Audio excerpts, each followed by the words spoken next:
ទូកំហឹងប្រជាពលរដ្ឋហើយបន្ទាប់ពីរាជរដ្ឋាភិបាលថៃមិនអើពើពីសុខទុក្ខរបស់ប្រជាពលរដ្ឋដែលរស់នៅក្នុងខេត្តអយុធ្យាជំរាបសួរពុកម៉ែបងប្អូនជាទីគោរពនិងជាទីមេត្រីឥ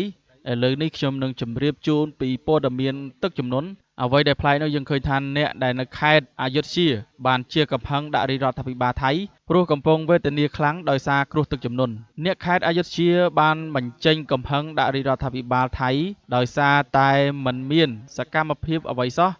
ដើម្បីជួយដោះស្រាយបញ្ហាគ្រោះទឹកជំនន់ដ៏អាក្រក់រយៈពេល3ខែមកហើយដល់ថ្នាក់ចោទជាសំណួរថាតើការបញ្ចេញទឹកខ្លាំងក្លាទំនប់ចៅប្រយ៉ាចង់លុបពួកយើងចេញពីផែនទីឬយ៉ាងណាអ្នកភូមិម្នាក់ដែលរស់នៅខេត្តអយុធ្យាបានប្រាប់អ្នកសារព័ត៌មានខៅសតថាអ្នកភូមិម្នាក់ដែលរស់នៅខេត្តអយុធ្យាបាននិយាយប្រាប់សារព័ត៌មានខៅសតនៅថ្ងៃទី17ខែវិច្ឆិកាឆ្នាំ2025នេះថាផ្ទះរបស់គាត់លិចទឹក3ខែមកហើយដូច្នេះគាត់ត្រូវរស់នៅក្នុងស្ថានភាពបែបនេះទោះមិនអាចទទួលយកបានក៏ត្រូវតែទទួលយកដែរ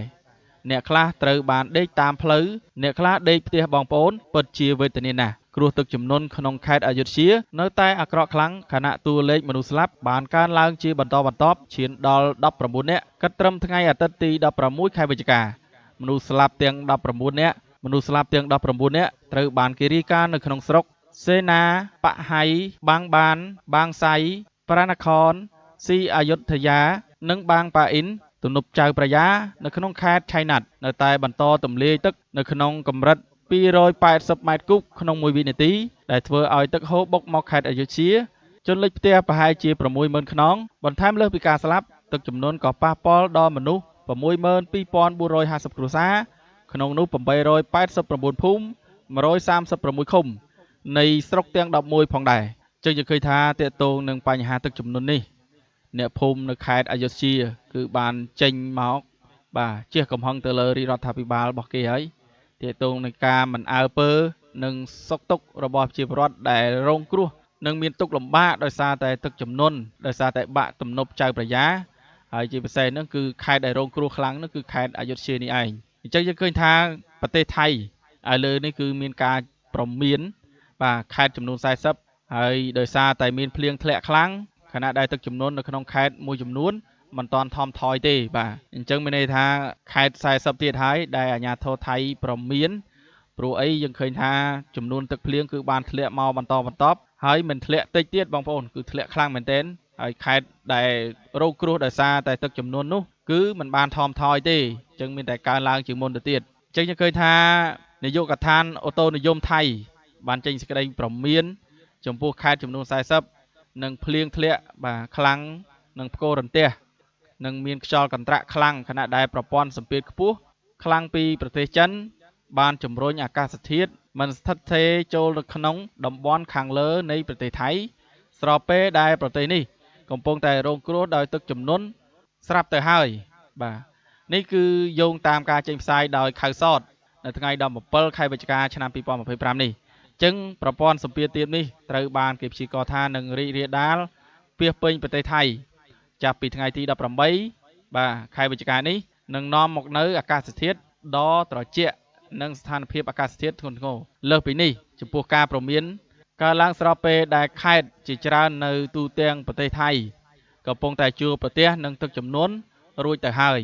ដោយសារតែភ្លៀងធ្លាក់ខ្លាំងបណ្ដាលឲ្យទឹកជំនន់ហៀរចេញនិងលិចផ្លូវខណៈដែលសហគមន៍នានាត្រូវបានជម្លៀសទៅកាន់ទីទួលសុវត្ថិភាពមន្ត្រីថៃម្នាក់បានព្រួយបារម្ភថាភ្លៀងធ្លាក់ថ្មីអាចនឹងធ្វើឲ្យស្ថានភាពកាន់តែអាក្រក់ទៅនៅក្នុងតំបន់ដែលមានទឹកជំនន់រួចទៅហើយនៅភាគខាងត្បូងព្យុះផ្គររន្ទះត្រូវបានគេរំពឹងថានឹងបន្តដោយមានរលកបាទរហូតទៅដល់2ម៉ែត្រនៅឈូងសមុទ្រថៃនិងខ្ពស់ជាងនេះនៅក្នុងតំបន់ព្យុះទូកត្រូវបានជំរុញឲ្យធ្វើដំណើរដោយប្រុងប្រយ័ត្ននិងជៀសវាងស្ថានភាពគ្រោះថ្នាក់នៅក្នុងសមុទ្រអញ្ចឹងទាក់ទងនឹងបញ្ហាបាទការប្រមានរបស់ប្រទេសថៃទៅលើខេត្ត40ជាពិសេសនៅខេត្តដែលជាប់នឹងឈូងសមុទ្រអញ្ចឹងអាជ្ញាធរថៃគឺបានបាទចេញសេចក្តីប្រកាសព័ត៌មានបើសិនជាប្រជាពលរដ្ឋធ្វើដំណើរបាទដោយសារទូកអញ្ចឹងមានការប្រុងប្រយ័ត្នខ្ពស់ជាពិសេសគឺយើងខ្លាចគ្រោះថ្នាក់ព្រោះដោយសារនៅសមុទ្រយើងអាចទាញបានទេបាទអញ្ចឹងបើសិនជាអាចគឺមានតែផ្អាកទេបាទប៉ុន្តែសម្រាប់ប្រទេសថៃគឺ គឺគេឲ្យជាប្រវត្តិគេគឺប្រុងប្រយ័ត្នខ្ពស់អញ្ចឹងយើងឃើញថាតេតងប្រទេសថៃនេះគឺមានការជួបទៅនឹងគ្រោះធម្មជាតិនេះផ្ទួនគ្នាហើយតេតងនឹងបាក់ទំនប់ទឹកនោះគឺក៏ផ្ទួនគ្នាដែរអញ្ចឹងចំពោះទីក្រុងបាងកកបាទហើយនឹងខេត្តក្បែរក៏នឹងមានព្យុះបាទផ្គររន្ទះរាយប៉ាយដែរខណៈដែលអាជ្ញាធរថៃបន្តតាមដាននឹងតំបន់ដែលងាយរងគ្រោះដោយសារទឹកជំនន់នេះអញ្ចឹងប្រជាពលរដ្ឋនៅទូទាំងប្រទេសថៃត្រូវបានណែនាំបាទមានការប្រុងប្រយ័ត្នដោយស្ថានភាពអាកាសធាតុនឹងប្រែប្រួលនាំឲ្យបាទមានទឹកជំនន់កាន់តែច្រើនអរគុណដល់លោកស្រីអ្នកនាងកញ្ញាដែលតាមដានស្ដាប់ព័ត៌មានដែលខ្ញុំបានជម្រាបជូននៅថ្ងៃនេះហើយមានអ្វីប្លែកខ្ញុំនឹងអាប់ដេតជូនបងប្អូនជាបន្តទៀតផងដែរ